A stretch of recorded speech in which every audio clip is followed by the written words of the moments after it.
Olá a todos, sou Helder Raimundo, historiador, pedagogo e escritor, mas, parafraseando Jorge Luiz Borges, sou sobretudo um leitor. Li para vocês um pouco sobre o meu desequilíbrio, fiz vários vídeos sobre, está lá no canal Professor Helder Raimundo. Siga a playlist na ordem correta para você poder entender sobre o que eu estou falando, porque eu começo a falar de um capítulo, li o capítulo 1, li a introdução, li a apresentação, li um trecho do capítulo 6, e agora lerei um trecho do capítulo 9, a epistemologia da loucura e o mal-estar na civilização. Então, se você quer acompanhar esses trechos que eu deixarei do meu livro, veja lá no canal Helder Raimundo, procura a playlist Desequilíbrio e siga a playlist para você escutar um pouco do que eu estou escrevendo. Quem se interessar pelo livro está disponível na Amazon, está disponível em e-book, na forma física. Então, assim, é só colocar no Google lá, desequilíbrio, decomposição na ausência de sentido e obrigação de existir, que você será encaminhado para várias páginas de compras.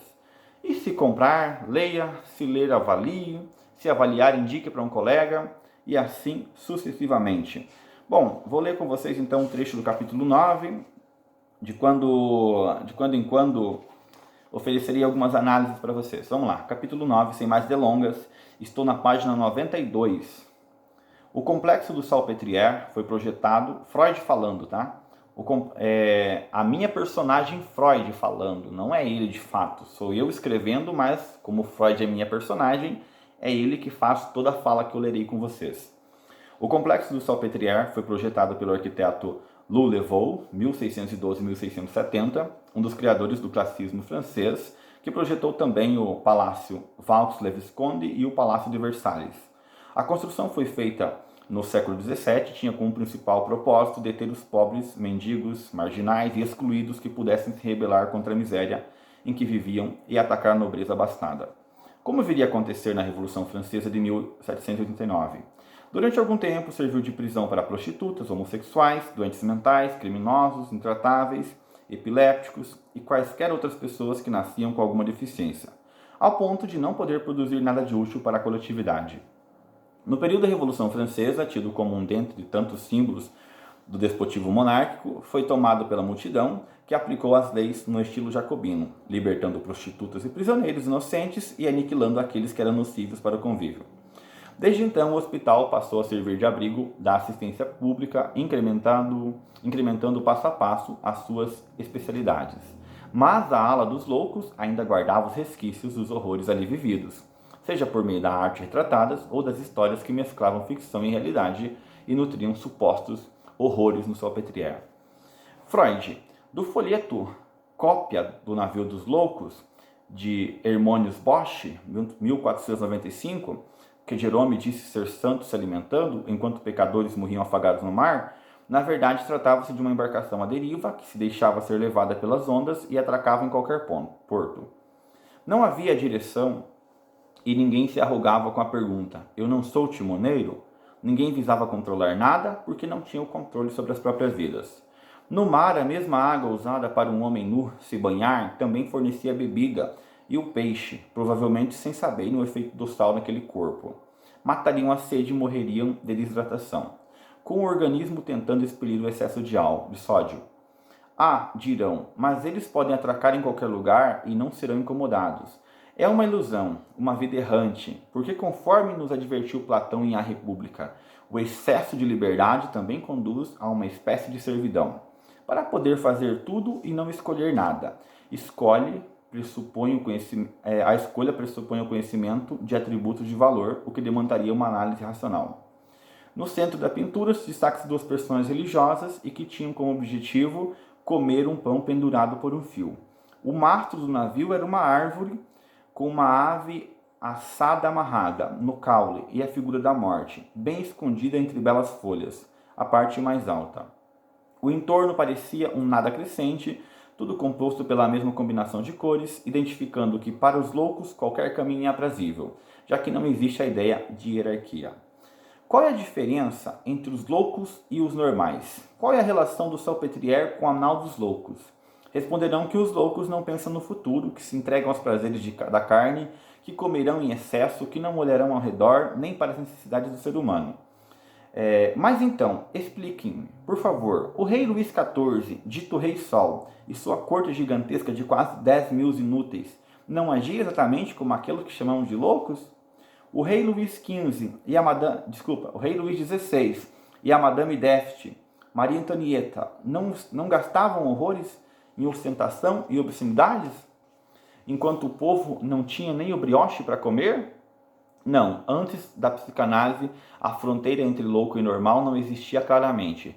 Hoje eu afirmo com toda a convicção de que ser normal é ser normal na média, é ter capacidade de lidar consigo e com o outro em um nível que proporcione uma convivência, no mínimo, pacífica e, se a pessoa tiver muita sorte, com vários instantes de vida feliz.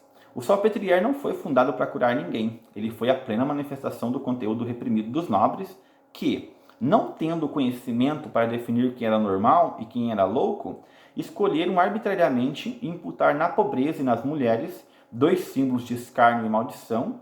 Foi a mulher Eva quem pecou no início da criação judaica, foi Pandora quem levou os vícios e pecados para a humanidade na cosmologia grega, e tantos outros exemplos.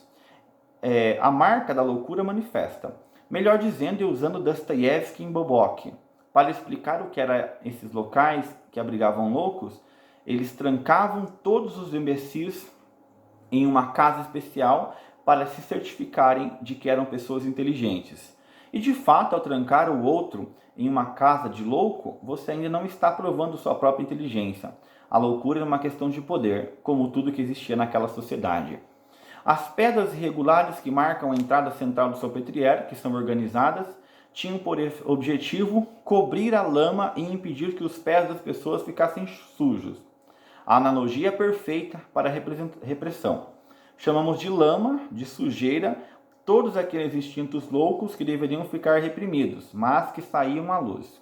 As pedras são também como nossas roupas, nossos trajes e nossa persona social, ou seja, enfeites falsos que tendem a esconder o ser horrível que somos, apresentando ao mundo uma personagem civilizada, contidas pelas grades incorporadas ao corpo, que se depara como humanos que também estão, como um macaco de um relatório para a Academia de Kafka, usando as grades para sair do mundo animal, deixar a coluna ereta para dar gritos que o colocam como sendo ser racional. Seguindo a análise, o centro do Salpêtrière, a torre principal, é destacada excessivamente em relação às demais partes da construção. Em analogia, parece com o ser humano, que possui milhares de defeitos, mas que, desesperadamente, escolhe a sua melhor parte e tenta esconder os demais. Por exemplo, se uma pessoa hábil em esporte e exercícios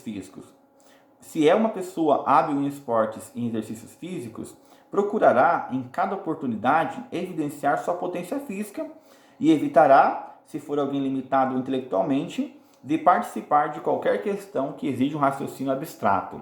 Exemplo oposto, a pessoa que é excessivamente inteligente, mas de uma constituição estética considerada abaixo do padrão, fará o mesmo, conversará sobre assuntos complexos, procurará mostrar como seu cérebro genial funciona, visando atenuar o nada de beleza que ela possui. É por isso que, inconscientemente, tendemos a nos aproximar de quem possui gostos iguais e está suscetível de apreciar aquilo que é melhor em nós. A cada conversa, a cada novo encontro, estaremos nos esforçando para conduzir a vida de todos para o território em que nossa potência de agir chega ao máximo. Pararei novamente na parte interna, não comentando sobre ela, para continuar a análise do ambiente externo. Vejamos as janelas, são muitas, sendo transparentes, e a divisão entre um andar e outro é marcada por colunas firmes que sustentam o edifício e deixam tudo estável. Aqui até um leigo teria analogia da repressão. Janelas transparentes indicam que os nossos instintos são visíveis, e quando não fechados pelo consciente, que é representado pelas colunas que mantêm tudo no lugar, faz o edifício todo desabar. Esse é o início da minha análise sobre o Salpêtrière, que eu faço meu Freud literário, fazer uma análise explicando passo a passo daquela construção, desde a parte externa até a parte interna. Termino por aqui e por hoje chega de falar de desequilíbrio, a decomposição na ausência de sentido e obrigação de existir.